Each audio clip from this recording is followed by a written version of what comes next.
Okay, hello everyone. We are back again with one more video on idioms. ठीक है, तो idioms हम continue करने वाले हैं. Idioms and phrases हम continue करने वाले हैं. And for today, the first idiom we have is bear a grudge. Okay. Bear a grudge का मीनिंग होता है to continue to feel angry or unfriendly for someone or something because of a particular past incident. ये हम normally भी use करते हैं, आपको पता ही होगा कि ग्रजेस क्यों रखना है एंड ऑल ऑफ दैट, इस तरह से हम बोलते हैं. तो इसका सिंपल मीनिंग होता है किसी के लिए मन में बैर भाव रखना या ग्रजेस कैरी करना बिकॉज उसने कुछ पास्ट में कुछ गलत करा होगा या कुछ करा है उस चीज की वजह से. Okay. Example is I bear a grudge against him for not taking me into confidence. मुझे कॉन्फिडेंस में ना लेने के लिए, यानी कि मुझे ना बताने के लिए, मुझे लूप में ना रखने के लिए, मुझसे कन्वर्स ना करने के लिए I still bear a grudge against this person. Okay. अगला वाला is by the skin of your teeth. By the skin of your teeth का मीनिंग होता है to just barely get by और मेक इट. किसी तरह से कोई काम करना या फिर बहुत मुश्किल से किसी चीज को रीच करना. That's what you say by the skin of your teeth. Example is Lester made the dance team by the skin of his teeth. You see the audition gates were about to get closed. ठीक है, किसी तरह से वो audition में पहुंचा, बहुत मुश्किल से किसी तरह से बस पहुंच पाया है. So instead of saying somehow he could reach to the audition or to the college or anywhere else, आप उसको इस idiom से replace कर सकते हैं. अगले वाले पे मूव करते हैं which is down for the count. Down for the count का मीनिंग होता है टायर्ड और गिविंग अप. किसी चीज के लिए बहुत थका होना या फिर किसी चीज के लिए गिव अप कर देना. उसको instead of saying that I am giving up for this particular thing और I am just tired of trying this and that, इस तरह से ना कह के you simply say that I am down for the count. Okay. Example is My pet dog is down for the count after playing the whole day with frisbee. मतलब कि मेरा जो पेट डॉग है वो थक गया है अब पूरे दिन उस फ्रिस्बी के साथ खेलते हुए. ठीक है. ओके. अगला वाला इज ड्रॉ द लाइन.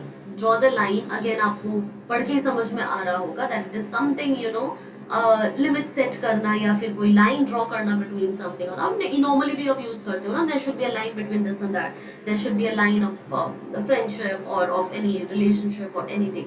वो लाइन, वो लिमिट को डिनोट करने के लिए you can say draw a line. Meaning is to stop before a point where something okay gets not okay. ठीक है, कोई ओके चीज है, बेसिकली आप लेमन लैंग्वेज में समझोगे तो लिमिट सेट कर देना. Example is, hey buddy, that's enough. Draw the line before someone comes and beats you to a pulp. Means कि बस बहुत हो गया, अब चुप हो जाओ, अब यहाँ पे रुक जाते हैं, अब यहाँ पे चुप हो जाते हैं, इससे पहले कि कोई आके तुमको मारे कूटे. ठीक है. अगले पे चलते हैं. easier said than done is a very very commonly used idiom. ये आप नॉर्मली भी अपने लाइफ में बहुत यूज करते हो. उसका सिंपल वो होता है, कहना बहुत आसान है, करने पे आओगे तो समझ में आएगा कितना डिफिकल्ट है. वही चीज को आप इस तरह से यूज करते हो. ठीक है. Meaning is not as easy as it appears to be. Example, listen, losing weight is easier said than done. Many people lack commitment. ठीक है, बोलना बहुत आसान है कि वेट लूज करूंगा, वेट लूज करूंगा. That's a very difficult task to attain, a very difficult commitment to achieve. Break a leg. Break a leg का मतलब होता है saying good luck to someone. किसी को good luck wish करना कि okay यार, आज तुम्हारा पेपर है, break a leg to it. ठीक है, for that you use this. Example, hey Barry, it's time for you to get on the stage and present your monologue. Break a leg. ठीक है, मतलब कि ये तुम्हारी बारी है, अब तुम आ गए हो, स्टेज पे जाओ एंड बस एकदम तबाही मचा दो. ये वाला जो सीन है ना, तबाही मचा दो वाला, that is break a leg. All right.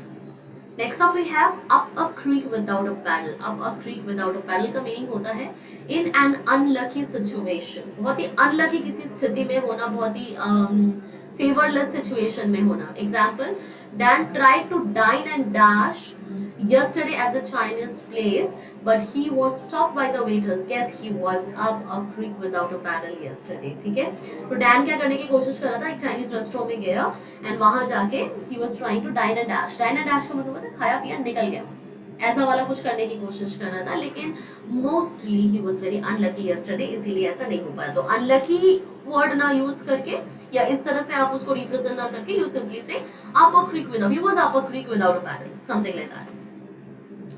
Give it a whirl. Give it a whirl का मीनिंग होता है to give something a try. किसी चीज के लिए एटलीस्ट अटेम्प्ट करना, to give it a try, that's what you say. Okay.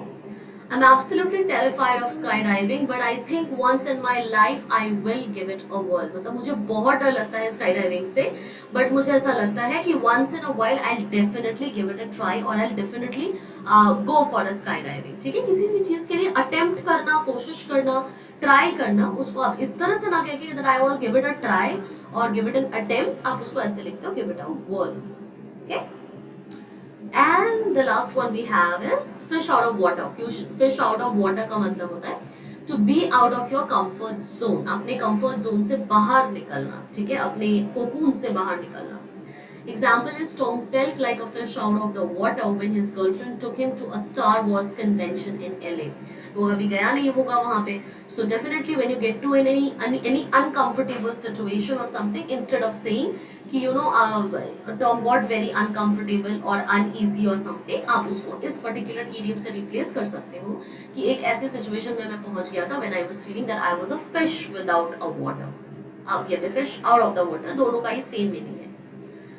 In the first lane का meaning है a life filled with excitement. बहुत ज्यादा excitement जब आपकी लाइफ में होता है तो you say in a fast lane. ठीक है. Example, when Chris turned 40 he decided to live his life in the fast lane and quit his job for his hobbies. ये तो हम सबकी विश होती है कि जब हम अपनी थोड़ी सी एज कर ले 40-45 तक पहुंच जाते हैं तो we quit our job, we leave our job and we lead a very comfortable life with all our money, enjoying that money that we earned for these years. ठीक है. सो दिस इज व्हाट कि job छोड़ के अपनी life को enjoy करते हैं. ठीक है, तो एक्साइटमेंट भर के अपनी लाइफ को लीड करते हैं. That is the last one. Okay, that should be it for today. I do believe कि इसके बाद आप टेस्ट अटेम्प्ट करोगे, टेस्ट में अच्छे स्कोर्स लाना. एनालाइज करो कहाँ पे गलत कर रहे हो, क्यों गलत कर रहे हो, एक सेंटेंस में एक पर्टिकुलर इडियम या फ्रेज को किस तरह से यूज किया जाता है, and use it in your daily life as well. That is very good way to actually learn up faster. Fine, that should be it. We are going to meet in the next video. Till then, please keep practicing and conversing with this idioms and phrases. Okay, see you in the next video. And here where I say goodbye.